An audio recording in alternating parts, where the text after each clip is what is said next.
তার যে এইরকম নিরাপত্তার যে ঘাটতি রয়েছে, তার প্ল্যানিংয়েই তার ভুল আছে।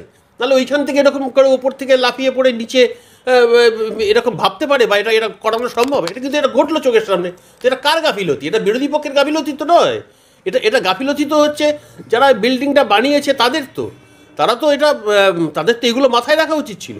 সুতরাং আজকে বিরোধী পক্ষে যে দাবিটা করেছে এটা অত্যন্ত যৌক্তিক দাবি, এবং এটাকে স্বরাষ্ট্রমন্ত্রীকে তার দায় অস্বীকার করতে পারেন না। সংসদে হামলা, এই নিয়ে যখন বিরোধী জোট বিজেপিকে কাঠগড়ায় তুলছে যে বিজেপি সাংসদের পাস মানে সই করা পাস নিয়ে হামলাকারীরা ঢুকেছে, উল্টো দিকে আবার বিজেপিরা আইএনডিআই জোটকেই, ইন্ডিয়া জোটকেই দুষছে যে তাদেরই এটা চক্রান্ত।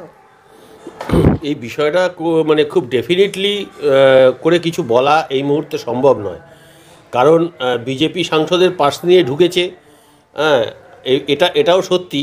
কিন্তু আবার এটাও একটু মনের মধ্যে একটা সন্দেহ উকি দেয় যে যদি বিজেপিকেই ফাঁসানোর মানে যে যেটা নাকি বিজেপির পক্ষ থেকে ইন্ডিয়া জোটকে বলা হচ্ছে, হ্যাঁ যে তোমাদেরই লোকজনরা এই সমস্ত করেছে, হ্যাঁ সেই সন্দেহটা একটা জায়গায় দানা বাঁধে যে তাহলে ওরা বিজেপি সাংসদের পাসটা ব্যবহার করলো কেন? হ্যাঁ যদি মানে বিজেপির পক্ষ হয়ে যদি কিছু করে। এখন কারণ বিষয়টা এত গভীর ব্যাপার, এটা নিয়ে ডেফিনেটলি এখন সবে আলোচনা শুরু হয়েছে। একে সন্দেহ করছে, তাকে সন্দেহ করছে, কিন্তু এগুলো নিয়ে ডেফিনেটলি বলা খুব মানে এই মুহূর্তে মুশকিল। হ্যাঁ তবে খানিকটা দেখে একটা সন্দেহ হয় যে ভারতবর্ষে যারা নাকি রাজনীতি সচেতন যুবা, তারা এই কাণ্ডটা কি একটা চেতাবনী দেওয়ার জন্য ঘটালো? কারণ এটা একটা মানে যুব সমাজের যে একটা বিদ্রোহের একটা বহিঃপ্রকাশ বা একটা প্রতীকী একটা প্রতিবাদ হতে পারে। হ্যাঁ এই সম্ভাবনাটাও কিন্তু উড়িয়ে দেওয়া যাচ্ছে না। এখন সেটা যাই হোক, এখন প্রথম কথা হচ্ছে সংসদীয় গণতন্ত্রে এই ধরনের বিষয়গুলোকে তো কেউ সমর্থন করবে না।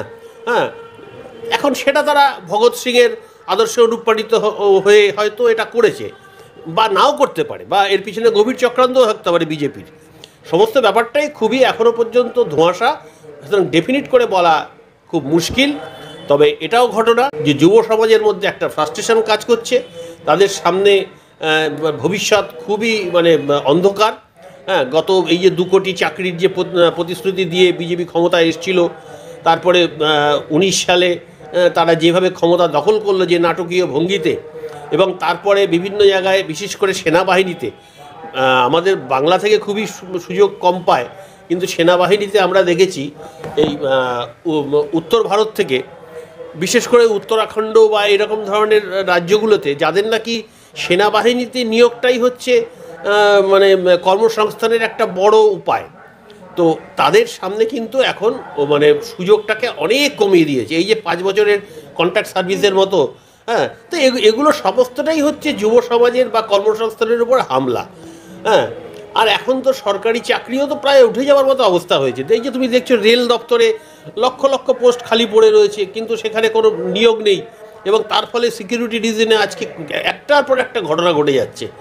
অথচ সমস্ত বড় বড় কথা, অমৃত স্টেশন, অমুক তমুক, হ্যান ত্যান, আজকে বর্ধমানের ঘটনা এইটা একটা প্রমাণ করলো যে কোনো মেনটেনেন্স নেই, কোনো সিকিউরিটির ব্যাপার নেই, একের পর এক রেল দুর্ঘটনা ঘটছে। এই সমস্তটাই হচ্ছে কর্মসংস্থান বা যুব সমাজের উপর একেবারে একটা হতাশা চাপিয়ে দেওয়া হচ্ছে।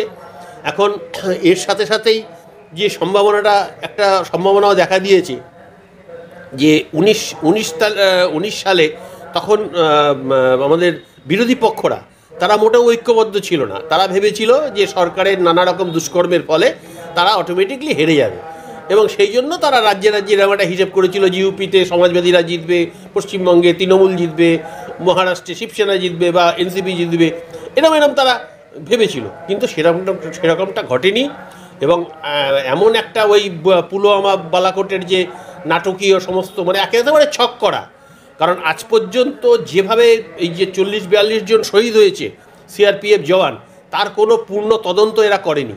বরং সতপাল মালিক, যিনি তৎকালীন ওখানে জম্মু কাশ্মীরের যিনি রাজ্যপাল ছিলেন, তিনি একদম পরিষ্কার বলেছেন যে এটা আমাদের পার্টে মানে এটা এত বড় ত্রুটি কী করে হলো। আমরা বারবার প্রশাসনের তরফ থেকে বলা হয়েছিল যে এদেরকে ইয়েতে করে নিয়ে যাও, ফ্লাইটে করে নিয়ে যাও, এমন কিছু বড় খরচা ছিল না। কিন্তু এদের এতগুলো লোকের প্রাণের ঝুঁকি নিয়ে অজিত দোভালের মতো যেখানে এত বড় একজন বিশেষজ্ঞ, নিরাপত্তা বিশেষজ্ঞ, তাকে সে মোদির অত্যন্ত পছন্দের লোক, তাকে এবং সেইখানে পুরো দায়িত্ব দেওয়া আছে, তার নজর এড়িয়ে পুরো মানে প্রশাসন বা মিলিটারির যে ইন্টেলিজেন্স তাদের সবার চোখ এড়িয়ে এত বড় একটা ঘটনা ঘটে গেল। হ্যাঁ, ইন্ডিয়া জোটের ভবিষ্যৎ আমি তো বলবো মানে উজ্জ্বল। যদিও আপাত মনে হয়েছে যে এটা একটা যেহেতু মানে কংগ্রেস হচ্ছে ইন্ডিয়া জোটের সবচেয়ে বড় শরিক, হ্যাঁ, তাকে বাদ দিয়ে তো কোনো কিছু ভাবা যায় না, বিরোধী জোট তো, সুতরাং তার যে শরিক মানে সেই বড় শরিকের, হ্যাঁ, তারা এই নির্বাচন 5 রাজ্যের নির্বাচনকে কেন্দ্র করে তারা ইন্ডিয়া জোটকে কোনো গুরুত্ব দেয়নি। এমনকি ইন্ডিয়া জোটের বিভিন্ন শরিকরা তারা যে অল্প স্বল্প কিছু আসনে তাদেরকে মানে সিট অ্যাডজাস্টমেন্টের কথা বলা হয়েছিল সেগুলোকে সম্পূর্ণ ইগনোর করেছে। এটা কংগ্রেস নেতৃত্বের দায় এবং এই দায় তাদেরকেই একমাত্র নিতে হবে। এটা ইন্ডিয়া জোটেরকে তারা কোনো গুরুত্বই দেয়নি এটা দল হিসেবে, এবং তারা ভেবেছিল যে যদি আমরা 5টা রাজ্যে যদি ফল ভালো করতে পারি তাহলে পরে আজকে যে পরবর্তীকালে যে সিট শেয়ারিং হবে সেখানে আমাদের কন্ট্রোল থাকবে, আমরা নিয়ন্ত্রণ করতে পারবো, আমাদের শর্তে আমরা সমস্ত ছোট শরিকদের রাজি করাতে পারবো। এই অঙ্ক থেকে তারা হয়তো এটা করেছিল, এবং এটা অত্যন্ত অস্বাস্থ্যকর একটা ভাবনা, যার ফলে ইন্ডিয়া জোট মানে সাময়িকভাবে যথেষ্ট ক্ষতিগ্রস্ত হয়েছে। সমস্ত শরিকরা অত্যন্ত মনে মনে ক্ষুব্ধ হয়েছে, হ্যাঁ, তারা 2-4 কথা সমালোচনাও করে তারা বলে ফেলেছে। কিন্তু এই যে প্রত্যেকটা ঘটনারই তো ভালো মন্দ দুটো দিক থাকে। এটার মানে মন্দ হলো যে বিজেপি শক্তিশালী হলো, বিজেপি আগামী দিনে এটা নিয়ে আরও মানে সংসদের যে নির্বাচন হবে তখন সে এটাকে আরও প্রচারে আনতে পারবে যে মানুষের সমর্থন আমাদের পক্ষেই আছে, হ্যাঁ, বিশেষ এই কথাটা তারা বলার সুযোগ পেয়ে গেল। কিন্তু আবার এটাও ভালো দিক এটা যে কংগ্রেস যে ভেবেছিল আমি একা একাই বাজিমাত করব আর সবাইকে আমি যাকে যেরকম শর্ত দেবো সেই অনুযায়ী সিট অ্যাডজাস্টমেন্ট হবে, সেই জিনিসটা এখন আর নেই। পরিস্থিতি এখন বদলে গেছে।